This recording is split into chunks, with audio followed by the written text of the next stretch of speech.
Flash News Alert, Mexico has extradited 26 high-ranking cartel members, including top leaders from the Sinaloa, Jalisco, and Noreste cartels to the U.S.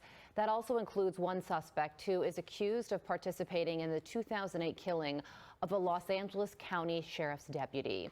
Attorney General Pam Bondi writing, quote, "These 26 men have all played a role in bringing violence and drugs to American shores. Under this Department of Justice, they will face severe consequences for their crimes against this country." We have Hudson Institute Senior Fellow and Foreign Policy Expert Rebecca Heinrich. She joins us now. Rebecca, good morning. Good morning. From what I'm reading, these 26 individuals, cartel members or leaders, I believe that the U.S. promised to seek the death penalty in order, as part of the deal to get them here.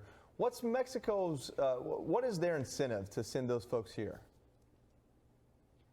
Well, if you remember, when the Trump administration designated the cartels as a foreign terrorist organization, obviously the Mexican government got incredibly nervous about that because that gives incredible power to the U.S. government to pursue the cartels.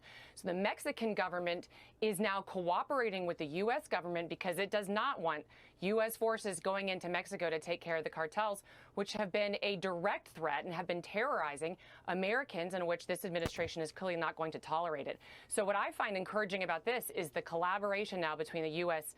government and the Mexican government, so that, the Mexican government doesn't get any more of the direct kind of ire and attention from the Trump administration. Yeah, a major win for the Trump administration, because the last place these 26 cartel leaders would want to be is in U.S. custody. And our relationship with Mexico is unique when it comes to trade and also immigration. The timing of all this, what do you think about that and why this is happening right now? Well, of course, President Trump is also threatening increased tariffs against Mexico. But really, Mexico still wants to be considered an ally of the United States. And in that press release that the Trump administration released designating the cartels as a foreign terrorist organization, it developed in that release, the connection between the Mexican government and the cartels, saying the Mexican government cannot tolerate the cartels. It certainly cannot enable and then be enriched by them. And there's been a U.S. concern increasingly that the Mexican government's not cracking down on the cartels and, in fact, is becoming enriched by them. So it's the combination, I think, of the U.S. government threatening increased tariffs and also taking a more adversarial look rather than a look of an ally and a trade partner. Rebecca, from the southern border to across the sea, in just a few hours, President Trump will join an emergency call with European leaders. They're calling it an emergency call. This is ahead of Friday's meeting with Vladimir Putin. Here's Caroline Levitt yesterday on the Trump-Putin showdown. The president has deep respect for all parties that are involved in this conflict and are trying to bring this conflict to an end. I think this is a listening exercise for the president. Look, only one party that's involved in this war is going to be present. And so this is for the president to go and to get, again, a more firm and better understanding of how we can hopefully bring this war to an end. We also have Ukrainian President Zelensky warning of Russia's intentions, writing, "We all support President Trump's determination, and together we must shape positions that will not allow Russia to deceive the world once again.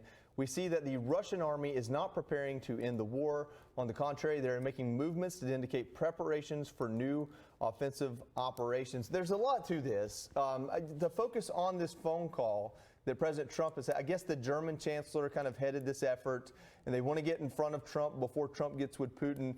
Is it really that the world thinks Putin's going to take advantage of Trump, or why is this an emergency call? I think that you're just going to have Europeans obviously express to President Trump their own views. President Trump just got Europeans to commit more money to their own defense because we want Europeans to take more of the burden of the defense against the Russians in Europe and to send more weapons into Ukraine. And so they have a stake in how these conversations play out between President Trump and President Putin. They're close allies of the United States, and President Trump has made NATO stronger. So I think they're expressing their views before President Trump goes in. It's interesting, Joey, because just a couple days ago, you saw Putin talking with Kim Jong-un of North Korea. So those two countries are growing closer together. And of course, the Chinese back the Russians as well. So on one side of the ledger, you've got Ukraine and the West, and then you've got this axis on the other side. Well, this phone call is going to take place at 8 a.m. and news will be made as a result of it. That is for sure. Rebecca Heinrich, thank you for joining us ahead of it. We appreciate it.